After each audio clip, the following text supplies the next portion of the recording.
Eh, it varies, and yeah.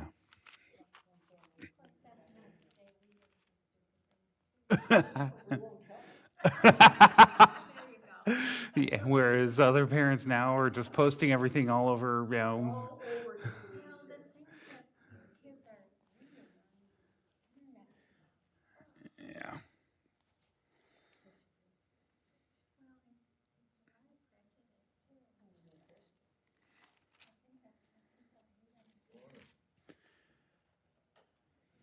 Good morning.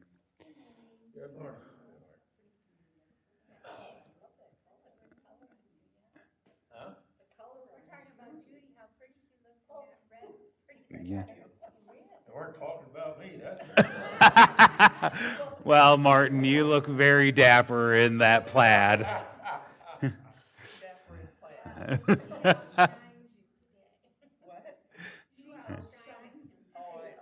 She always does.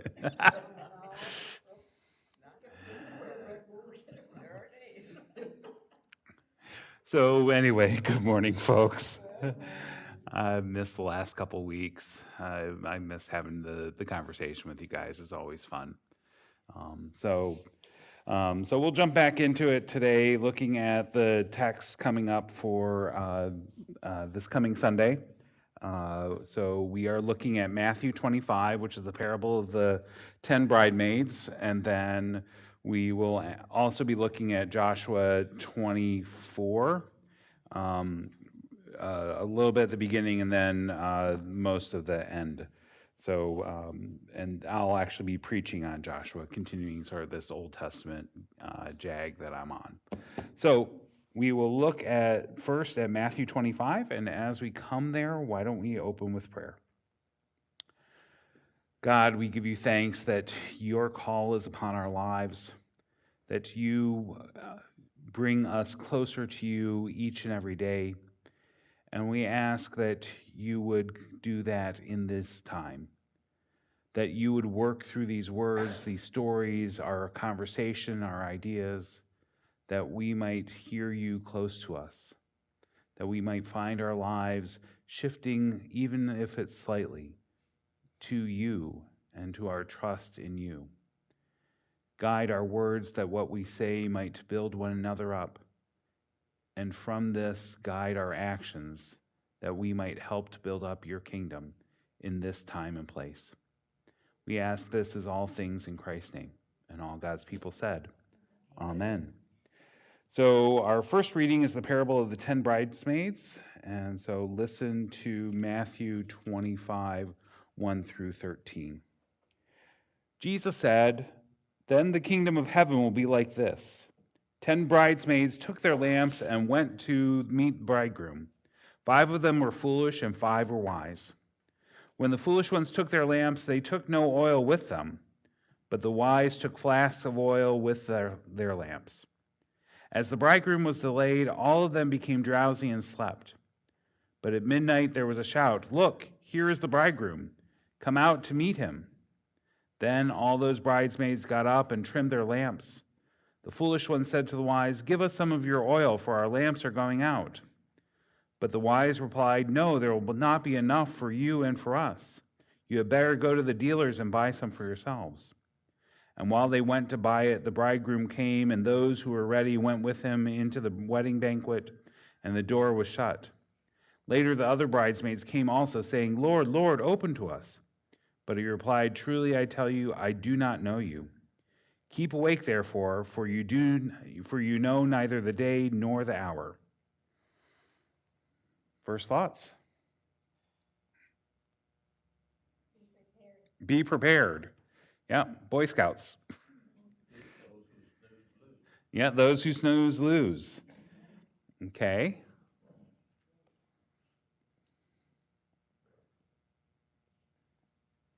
What about sharing? Shouldn't we share? Don't we have enough? Why can't we share a little bit? Then we wouldn't have enough. Delayed? Yeah, when the folks came late, sort of like, nope, sorry, ain't happening. What's going? Do we need to always be prepared? Yeah, I mean that is the case, that you have to always be prepared. But prepared for what? For heaven? For the door to open, so be ready to right now? Well, we have no idea when that's going to Right. happen right this very moment. Yeah.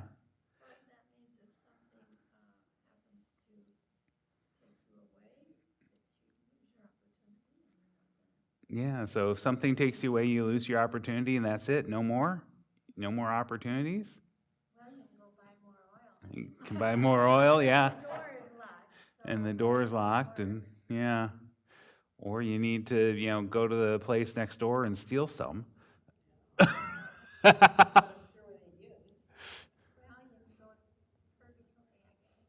Yeah, I guess you could go to purgatory. Yeah. Yeah, material things won't get you into heaven.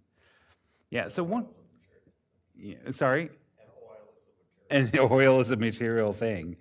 Yeah. Yeah, this passage really has some, weird stuff going on because, we want to affirm, okay, well, there's an abundance of God's love, and so we could end up, if we need something from someone, then they could share and we could be okay.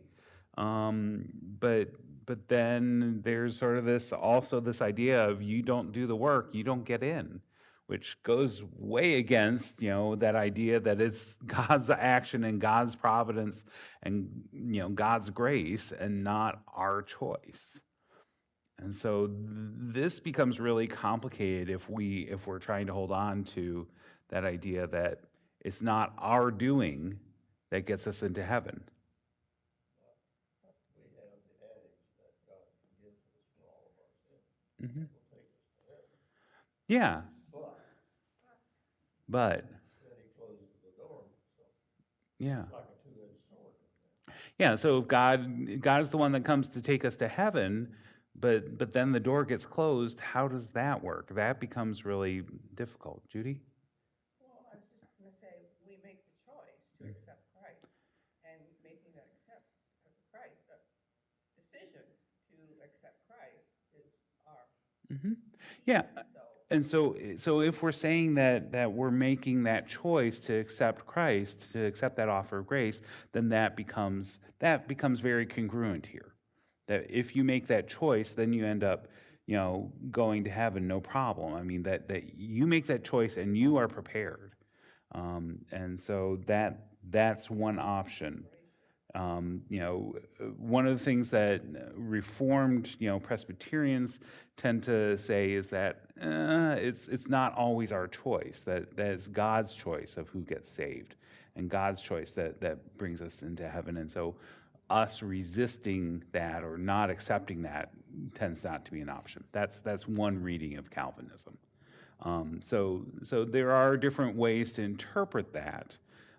So if we say that this passage is about that choice and acceptance of Christ and Christ's action and offer of grace, then that can work fairly easily. But if we're at that point that we say that it's about God's action and not our choice, then there become some problems here.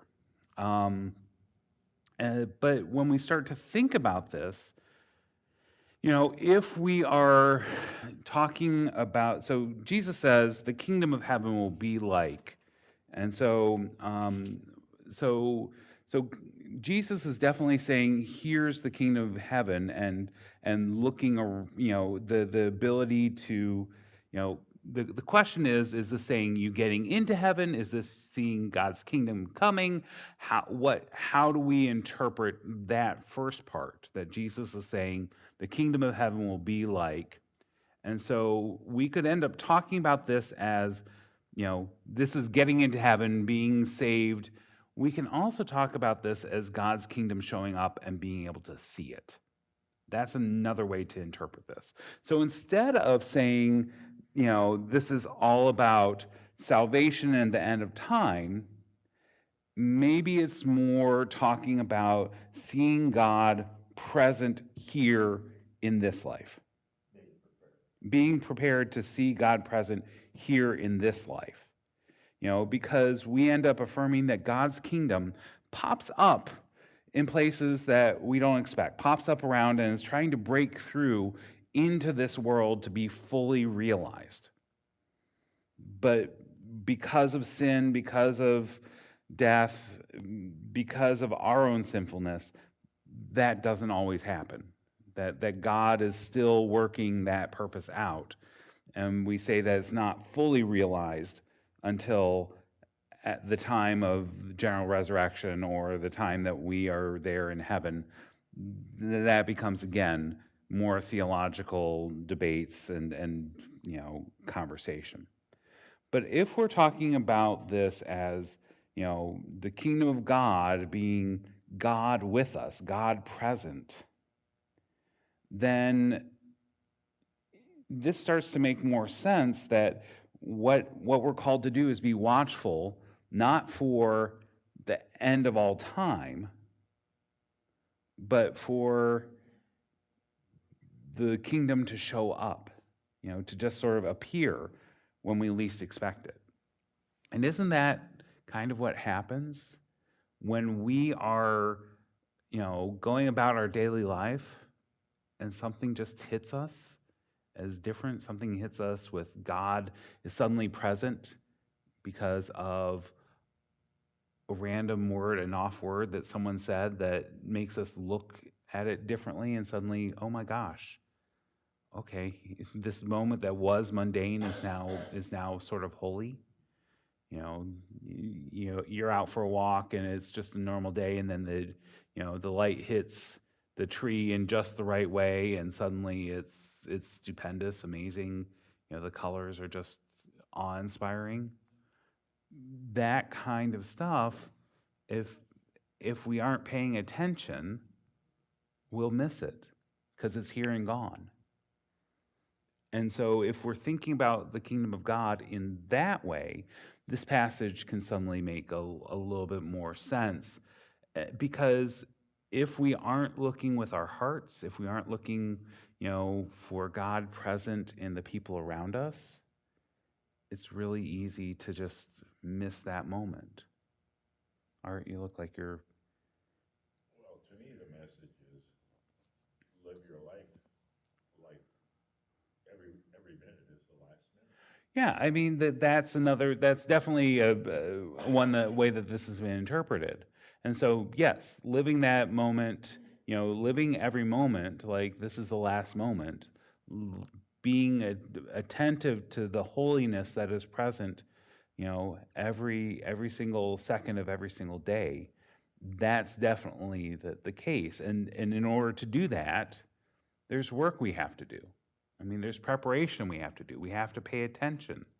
We have to tune our hearts, tune our eyes to see things differently rather than just, boom, here it is, and suddenly we're all set. There is preparation in order to be able to see what God is doing. Yeah, if it should be done, it should be done now. You can't wait and say, well, we'll do it later. Right. Right, you may not get a chance, and it may pass you by. I mean, if you aren't paying attention, you'll just miss it and miss all the richness that goes along with that, kingdom sighting, that moment of God present. Does this also kind of make you think about stewardship? Does this also make you think about stewardship? Sure. Yeah, turn in your stewardship pledge. Oh, no. Yeah, so if we're thinking about stewardship, it's how do we make sure that we have what we need to keep going and, use the resources we've been given wisely. I mean, because those 5 that thought, you know what, I better be prepared, I better take this just in case, they were thinking ahead. And so we do need to be thinking ahead. We need to be planning wisely about the resources we have and how we're using them financially, but also time and relationships. Martin, you were thinking something. I just thinking, I try not to do that too much. It hurts my head. well, and I am now getting myself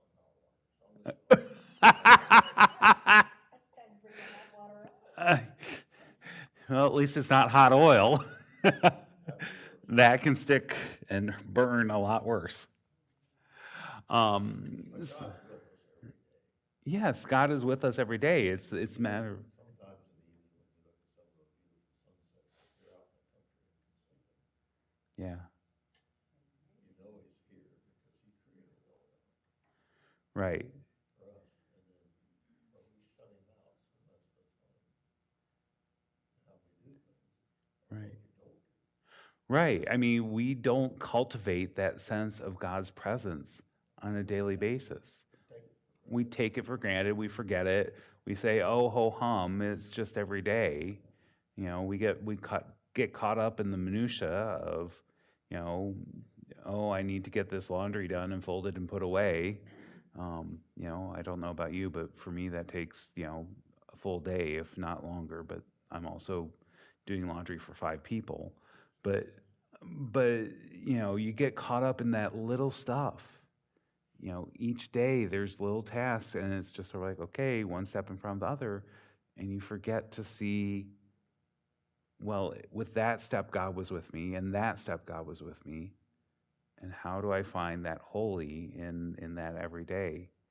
You know that there's a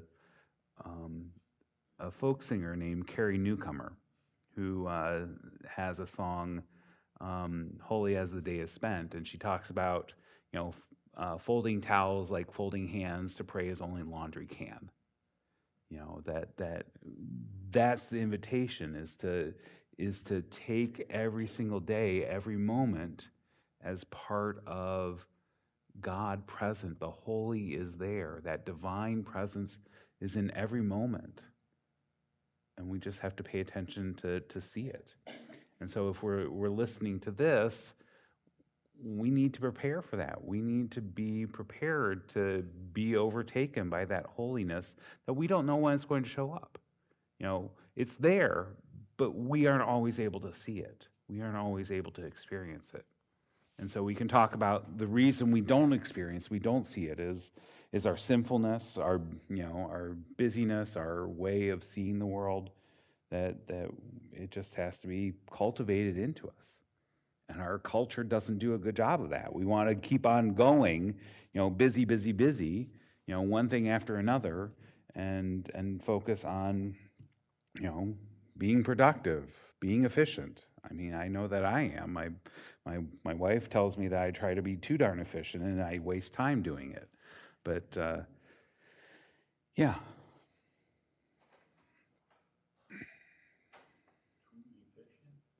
Yeah. You have to know this is my wife, and so that's just part of the way that things go with us, is,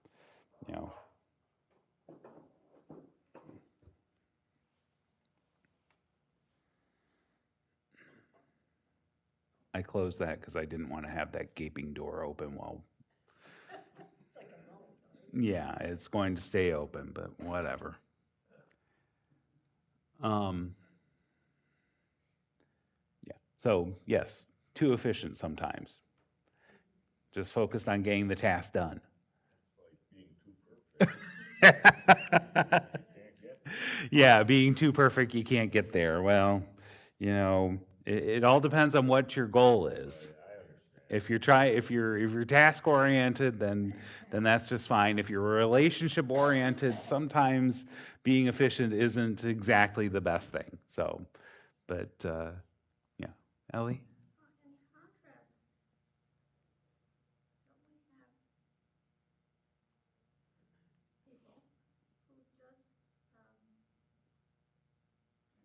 they just are really just, I want to just say they're free spirits. They're not concerned.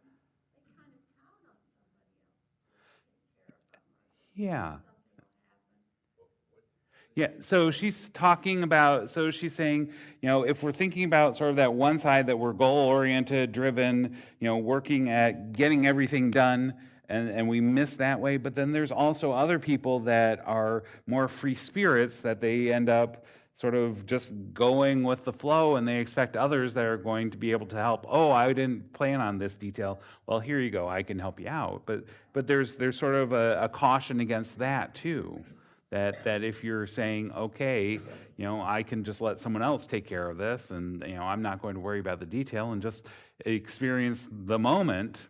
Okay, God's ways who kind of counted on right. somebody else. They counted on someone else exactly to be prepared and to help them out in this moment. But here's the thing: is that if we're thinking about seeing God's kingdom, if we're thinking about seeing God's presence, no one else can see it for us. No one else can do it for us.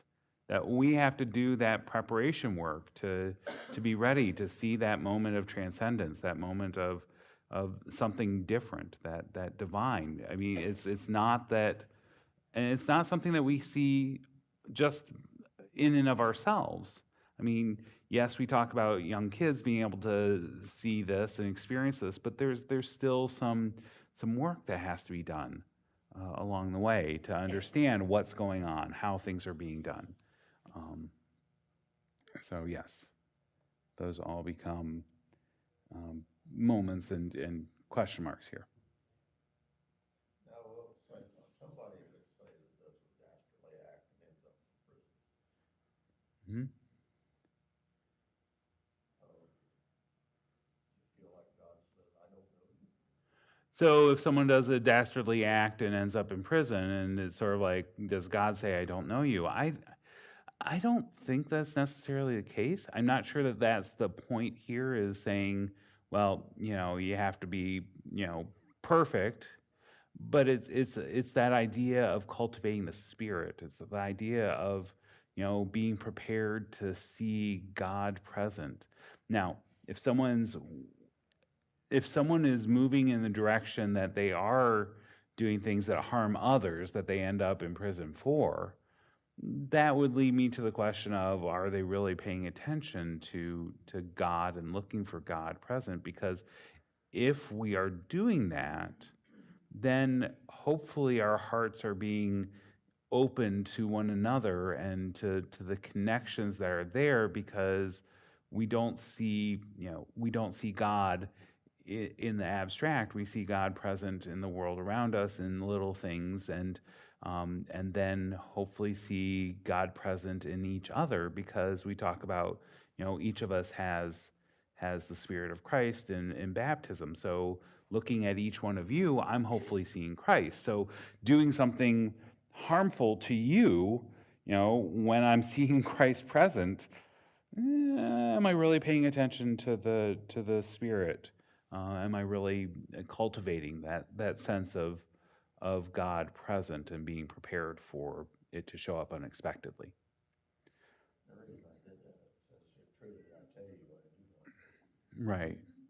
And I think that this is more a metaphorical, that they're not, that you missed the moment and there's no way to get that moment back. I'm not sure it's sort of like you're condemned to the outer darkness where there's weeping and gnashing of teeth.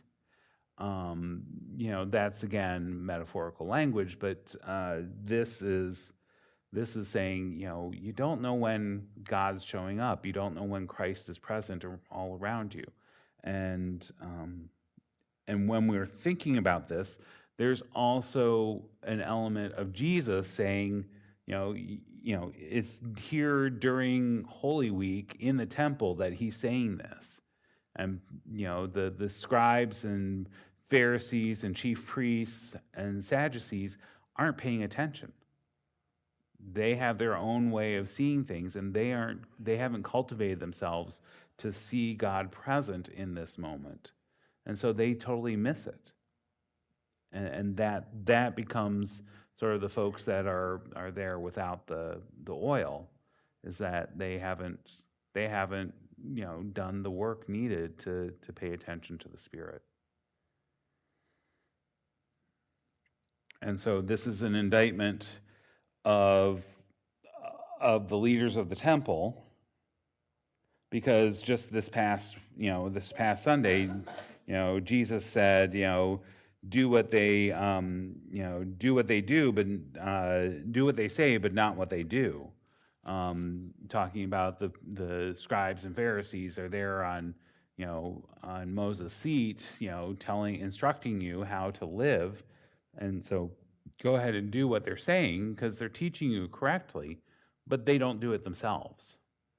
And so this goes along with that, of they aren't paying attention, and those ones that came prepared are. So So if you had to put it in 10 words or less, what is the main point is be ready for God present with you anytime. 8 words.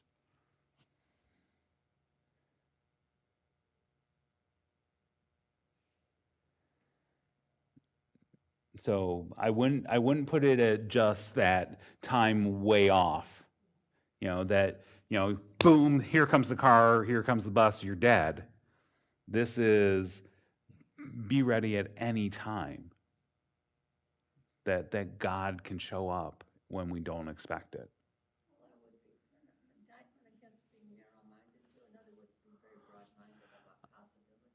Yeah, I mean, so Tolstoy retells the story of a Russian folk story of a cobbler who hears in the back corner of his room, watch from this is God, this is Jesus, this is Christ. I will be out in the street. I will come and visit you tomorrow. Look for me out in the street. And so this cobbler is sitting in his basement window watching people walk by, and he sees, and he's done all this prep work, anxious about meeting Christ. And there's a guy, a veteran in old worn shoes, and he says, "Come on in, here, have something to eat, and let me fix those shoes for you real quick." And then sends the guy on his way. And then next comes a young mother who's with a baby, and he brings her in, warms her up, gives her a shawl, and sends her on her way. And then there's an older woman and a boy that the woman has grabbed him because he was taking an apple, and he mediates between the two of them and sends him on the way. But Jesus never shows up. And then in the night, at that night, while he's sitting down for his dinner, out from the shadows comes, I was here 3 times and you saw me, and out comes the veteran, and then the woman, and then the old woman, and the young guy, the boy, and all of them are saying, I am he, saying that here is Christ present. And so that story really, really plays into that idea of being prepared and watchful, because you don't know. And, we end up talking about encountering Christ in ways that we wouldn't expect. And so yeah, it's being broad-minded of where am I encountering, God with us in ways that I wouldn't expect, because God can be present in numerous ways.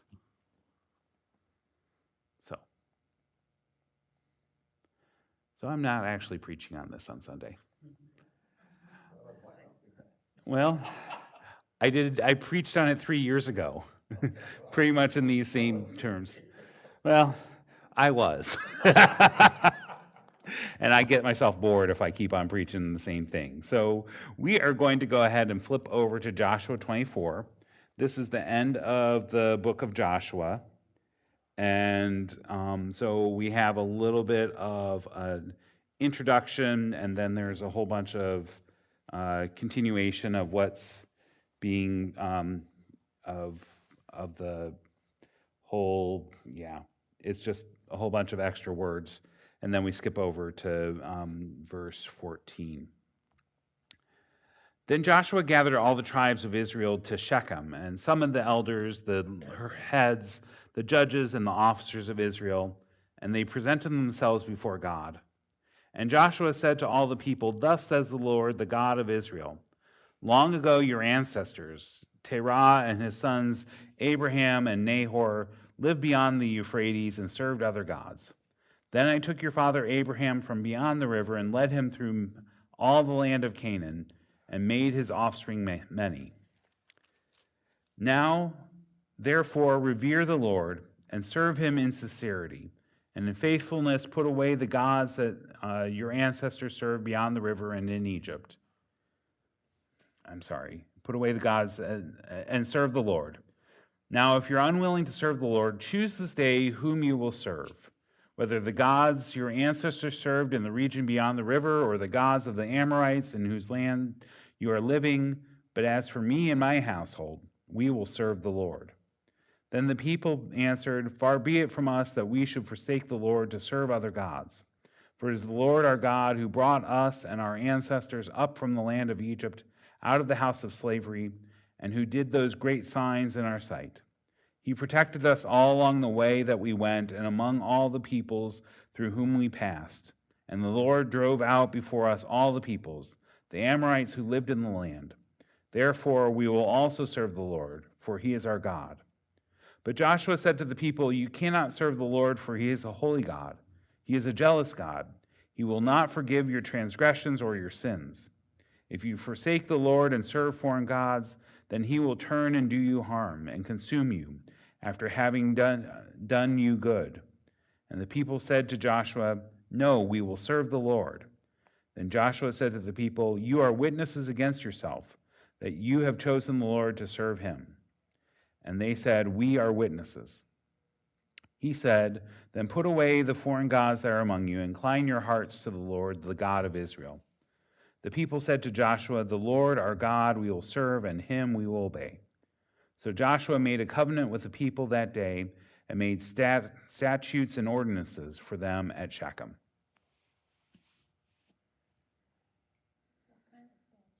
Statutes.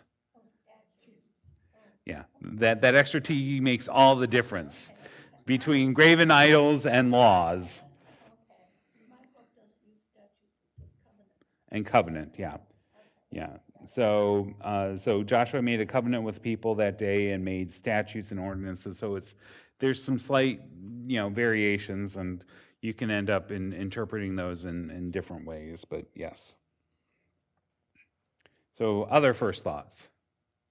It's amazing how they've forgotten all the times that they complained, or the times they built the idols. Yeah, it's amazing how they forgot what's happened all that time in the wilderness and wandering the Sinai Peninsula. That they forgot, and that, oh yeah, we did complain, and oh yeah, we did end up making idols. Oh yeah, we did do this. Nope, we're set. We're committed. We're doing this.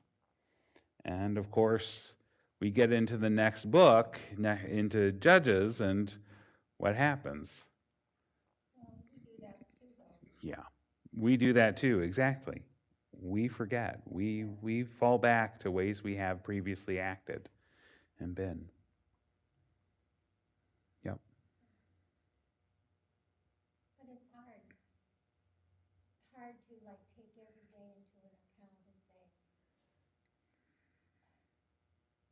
the warmth from the sun is God saying he loves you, or, the breeze in the trees are Mhm. saying that I'm telling you something. To do that is hard. I mean, it's so easy to forget that God has anything to do with stuff like that. Yeah, it is really hard to remember that God is present in every single moment. I mean, it's what we were talking about in that whole idea of being prepared, that it's hard to keep in front of us, that God's love is present in the sunlight and in the breeze, and God speaks to us in ways that, are subtle and present, but we don't always hear it. And so being able to stay dedicated and faithful is a difficult proposition. We get busy with our lives. Yep, we absolutely get busy with our lives. We're sort of like, I'm busy doing this, that, or the other thing, and get focused on that, and forget to to see the other parts that are going on I here. mean, I look at these people and I think, yeah, if I was there, I'd be the same way. Oh, absolutely. If I was there, I'd be with the people of Israel saying, "No, God's done great things. Yes, we're absolutely making this commitment." And then look at the statue. No, statute. Yeah. Yeah. Art. Well, it's not any different today. I mean, Right. We have different types of statues. Right. Money, Yep. power, Yep. We have lots of different things that we end up putting as idols, that things that are objects of worship, objects that we think can keep us safe. Because ultimately that becomes the problem with those idols. It's not that we're looking at this statue and saying, "Oh, wow, isn't it wonderful?" and I'm giving my whole heart to it. No, it's that statue represents something else, something that can provide safety, security, what we need to survive. And so if we think about it, money, power, those are definitely things that can help preserve us and protect us. But it's only for a little bit. And we end up affirming as Christians that God alone is what provides that safety, security, stability, protection. It's only God's providence that can do that for us. And so if we go after these other gods or these other idols or, power or money or, planning things to the nth degree so that we know exactly how everything's going to, come to pass, we end up totally missing the point that will not keep us safe and secure and happy. It's only on relying on God. I don't know why I find these little hitches and everything, but I have problems with the fact that God drove out the Amorites and all these other nations for his chosen people. Right. Yeah. Oh, well, you folks are here. We're pushing you out. What's wrong with the Amorites? Well, I mean, when we look at the archaeological record, we don't see major migrations of people. And so folks think that this is more metaphorical language, that the folks that were Amorites actually got incorporated into the people of Israel.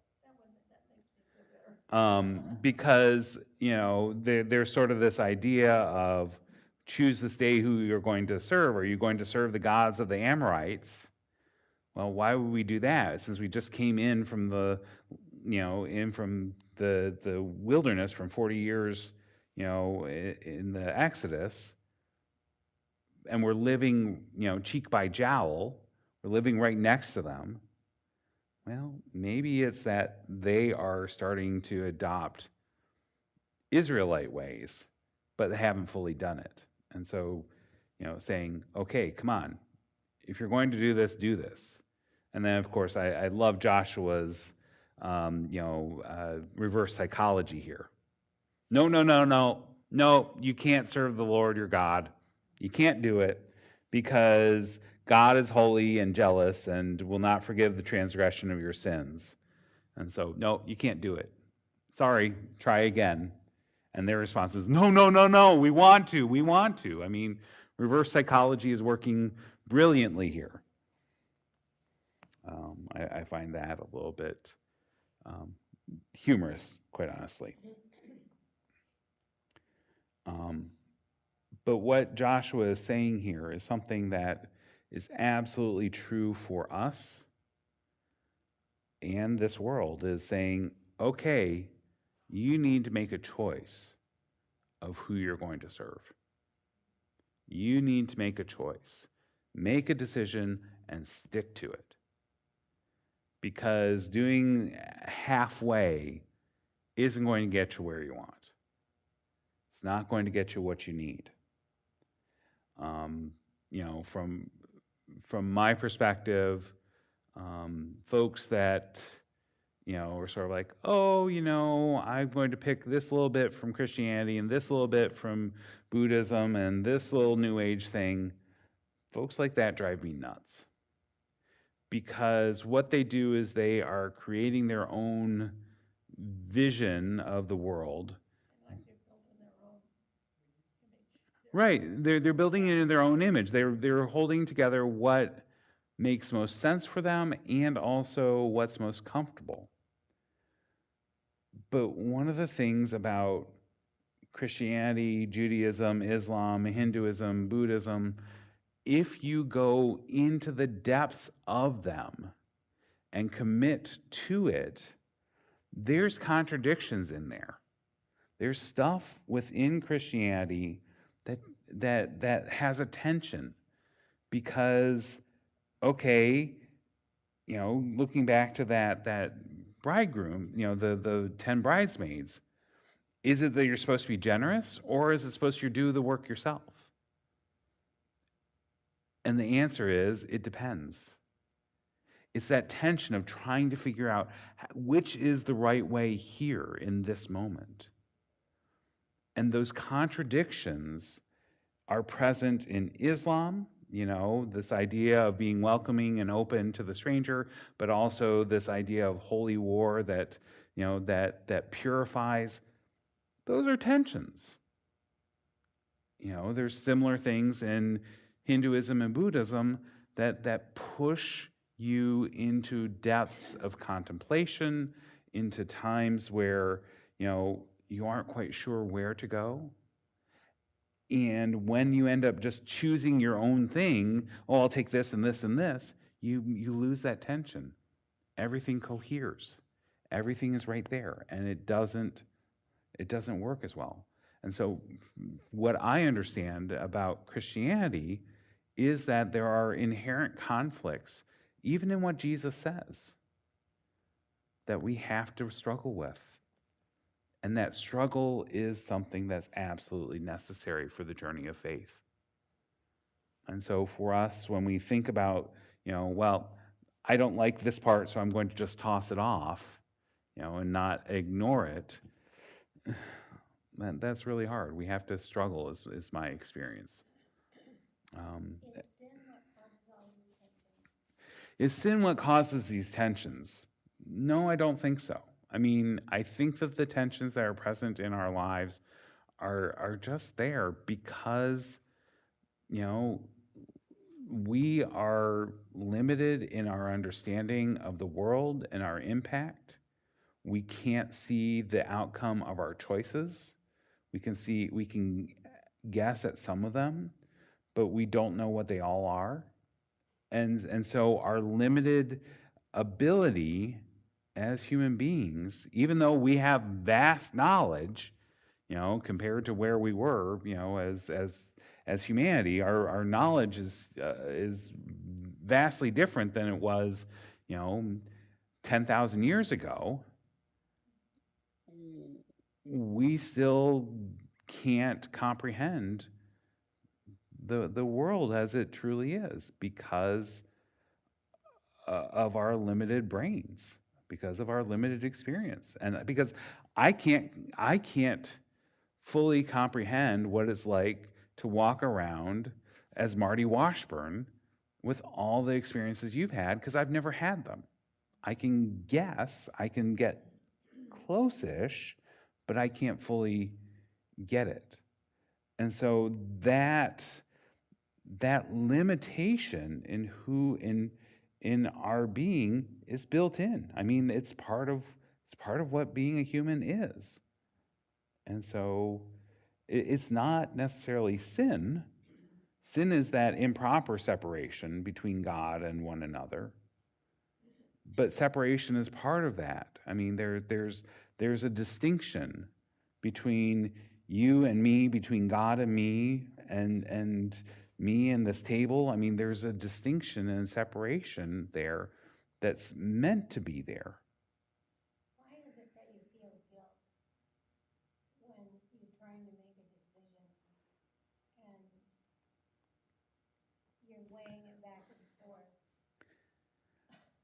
So why do you feel guilt when you're trying to make hard decisions? When Somebody will tell you this and somebody will tell you that. So part of that is our socialization and training that we want to do the right thing and make as many people happy as possible. And sometimes it's that we don't know that we can see goods and problems on all sides. Because you're open to all Yeah, possibilities. you're open to If you're very possibilities. narrow, then you're very narrow in your thinking, you could make a decision. Right. I mean, part of it is the ability to be open to other possibilities and open to, what's the Spirit doing here? And it doesn't always come clear. And so, yeah, if you have a very narrow view of what things are supposed to be, I think that limits your ability to see God present in places, but it also makes it easier to make decisions. And so that I think is a possibility. But what I see here is this call for dedication from Joshua. If you're going to do it, do it. Don't go halfway. It's not about hedging your bets and making sure that every God is happy. It's about make your choice and stick with it. And Joshua is saying, here's my choice. You don't have to choose what I'm choosing. I mean, he says that right now. If you're unwilling to serve the Lord, great. Choose who you'll serve, whether gods of your ancestors or gods of the Amorites. Make that choice. I'm making this choice. I'm choosing me and my household, we will serve the Lord. Making that choice. And so that becomes, his call to us and God's call. Make a decision and choose. But we all are hedging our bets. We all are hedging our bets. Tell me. Well, Jesus, when he said, give everything to the poor and follow me, the guy said he can't do it. Yep. And that's true with us. You're absolutely right. We are hedging our bets. I mean, it's not so much hedging our bets as not following through because it's too hard. And that's exactly what it was for that rich young ruler that, he said, Jesus, what must I do to inherit eternal life? Well, what do you read there? Well, I do all those commandments. Great.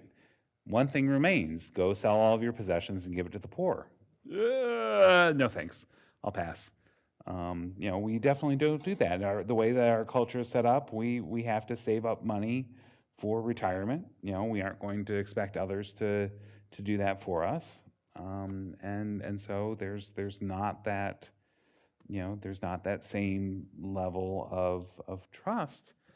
And part of it is just built into our system, because if we were truly following Jesus, law, Jesus, teachings, we would end up selling everything, and so we would look out for others and others would look out for us, and we wouldn't have that issue. I mean, it's socialism, folks. And that's just not where we're going, because we also have the teaching from Paul that those who don't work don't eat. I mean, that there is, you're supposed to make a meaningful contribution to the community. And so that becomes a significant, question mark. We have competing interest here. And again, it's those tensions that I talked about that are present in every faith tradition. And so, there are some places that we absolutely, find clarity, of loving others, love your neighbor as yourself. However, sometimes that love needs to be hard love, tough love, of saying, no, you need to take responsibility and act, in a way that's appropriate here. I'm not going to let you have a pass at this point. And so what does that exactly look like? It's complex. But here we have this call to dedication of making a commitment. And so it is Stewardship Dedication Sunday.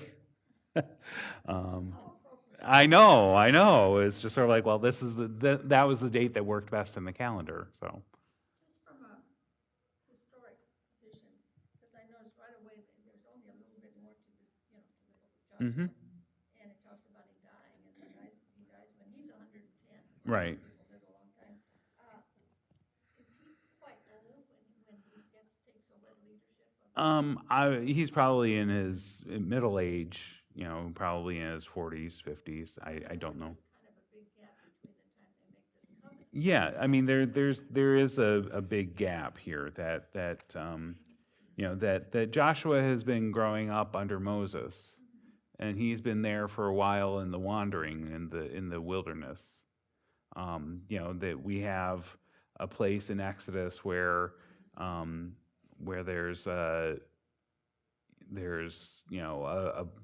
person with their household who come to battle against the Israelites, and Joshua is already there, and he's taking young men and fighting, and so it's definitely 20 years that he's there at least with the So there's hunks of gaps right. in the story that Right, there's hunks and gaps, and while Joshua is a fairly short book, it's showing that transition from Moses leading the people out of Egypt. So Moses is the focus of Exodus, Leviticus, Numbers, and Deuteronomy, and then Joshua starts to come in at the end of Deuteronomy, and well, actually, he's in Exodus too, but then that transition happens, and so Joshua's there with the entry into the Holy Land and the first time there, and then moving to the judges, because after Joshua comes the time of the judges, hundreds of years, where they're living as as tribes without a centralized kingdom. And so that becomes Joshua is sort of that transition period for all of this. I got a question on a different subject. Okay. Today. Go for it. I want to get these ladies excited. Okay. Genesis 3. To the woman he said, I will greatly increase your pains in childbearing. With pain you will give birth to children. Your desire will be for your husband, and he will rule over you. Okay. So thinking about Genesis 3 and the way that What's the interpretation of he will rule over you? so thinking about the sort of the curse that God gives to human beings, to Adam and Eve for their disobedience, and so thinking about so the men are told that you're going to have to work hard at providing and bringing forth food, that weeds will be there, and you'll have to sweat about that, and then you'll die, and you'll return to dust, and for the woman, he says, childbirth will be painful. And you'll still desire your husband even after childbirth, and that the husband will rule over you. So, what is the interpretation of that? How do we look at that? Well, Take God at his figurative? yeah. So here, Literally. so one of the things we have to remember is that both of these stories. So there is not just one story of creation. There's two stories of creation. The first one is in Genesis 1 through Genesis 2, verse 2 or 2, verse 3, where God creates the heavens and earth in 6 days and rests on the seventh. And there, God creates, brings forth light, and then separates water, and then, brings forth plants and animals in the sea, and then finally, on the sixth day, let us make humans in our image. In Genesis 2 and into Genesis 3, we have God creating a human, a man, and then a garden, and placing the man in there, and the man is lonely, and so God creates animals after that, and then finally woman comes along. So these two stories are incompatible in terms of timeline. And so what's going on is that we have different interpretations and reasons for understanding what's going on with creation. So God is so what scholars suggest is that the first story of creation is actually the more recent story that focuses on the life of the temple and the Sabbath on the seventh day. The second story of Adam and Eve is the older one, and they end up saying that what's going on here is that they're using these stories to explain why certain things happen. So, the people who are writing this look at, chickens laying eggs. They look at sheep and cows giving birth and how they don't seem to be in significant pain for that. But why do women have pain in childbirth? What's going on there? And so they're sort of like, well, I guess we can attribute it to this. And then they end up looking at, well, why are we set up with this particular view of how humans are supposed to relate, that the man is supposed to be dominant, the woman subordinate. Well, we'll put it in here because that was what they had culturally expected. And so that becomes the hard part about interpreting scripture, is saying which of these things written in these stories is an immutable rule brought by God, and which is culturally contextual that that we can end up saying, I'm not sure this is right, because How can they quote God? well, because these are, remember, most of Genesis, in fact, pretty much all of Genesis, was not written down. It was originally told as stories around the fire. These were oral traditions that were happening. And so, it makes a much better story to hear words from the character's mouth. And you can just imagine someone changing up their voice to tell the story. And then it becomes oral tradition, and then it moves into the written word. Because these stories were not originally, this didn't start off as everything written down. These were stories told and eventually written down and preserved that way. I thought I could create more excitement. I'm sorry. I'm sorry. Not this time. We know who rules. You know, I did it when my wife wasn't present. Oh yeah, well, I know that, but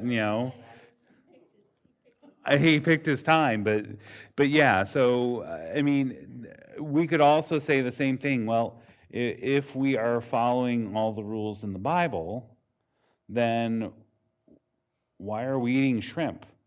Why are we eating bacon wrapped shrimp, which are absolutely delicious?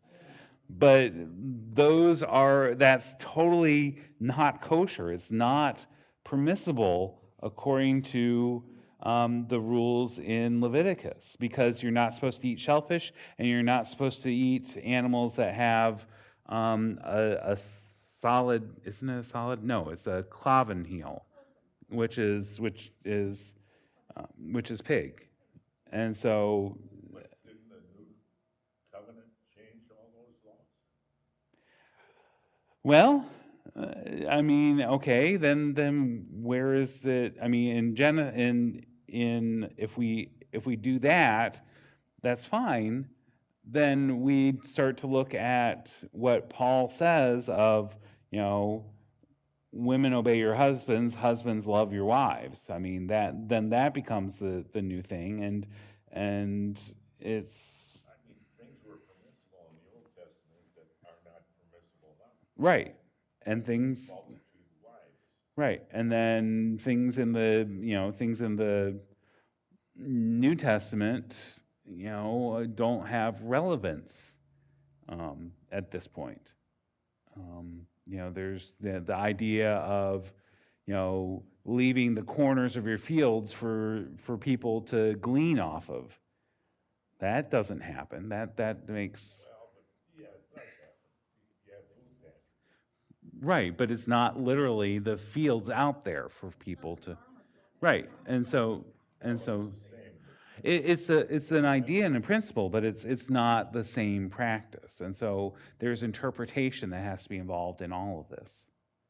So there's the difference between the literal and the. Right, right. I mean, because we can talk about this, as, okay, and he shall rule over you. Well, how, I mean, if we reinterpret that in light of Paul's teachings or Jesus' teachings, what that ruling over looks very different than what we might read into this. then why did men rule over women in the Old Testament? Why did men rule over women in the New Testament? Why Well, were they treated the way they were? because quite honestly, there was a high mortality rate with birth and childbirth. And so if you're looking for preservation of the lineage for property to be passed on, then you need to be looking at male lineage. And They were considered second-class citizens. they were considered property because women, more often than not, would die in childbirth.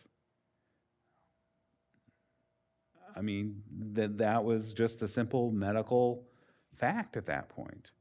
And then, That doesn't tell me why they weren't treated equally. well, it's also what people got used to. I mean, it's culturally created. It was what was happening around, and so that's what they just accepted. I mean, so from my perspective, this is an interesting story to read, and I'm not going to, I'm not going to, I'm not going to go in this direction to say, okay, Tracy, you must now obey me in everything. It wouldn't go well, and it's not, and yeah, and it's not how I understand. To explain. Right, but it's also not what I understand from the when I read the Gospels about understanding. I guess what I'm saying is you're talking about eating shrimp and pork, and, okay, those were rules back then. But they're adhering, and you're not adhering to it now, Hmm. and I'm saying the same thing there. It's a horse apiece. Right. I mean, there's definitely stuff that we don't adhere to with regards to the teachings here, because this is so culturally foreign to us. We don't live in tents. We aren't pastoralists walking around with our flocks, making sure that they get fed so that we can end up eating them when we're hungry. We end up having a totally different economy and way of doing things. Population, the entire world population is exponentially different than when they was in biblical times. The resources that are looked for are totally different.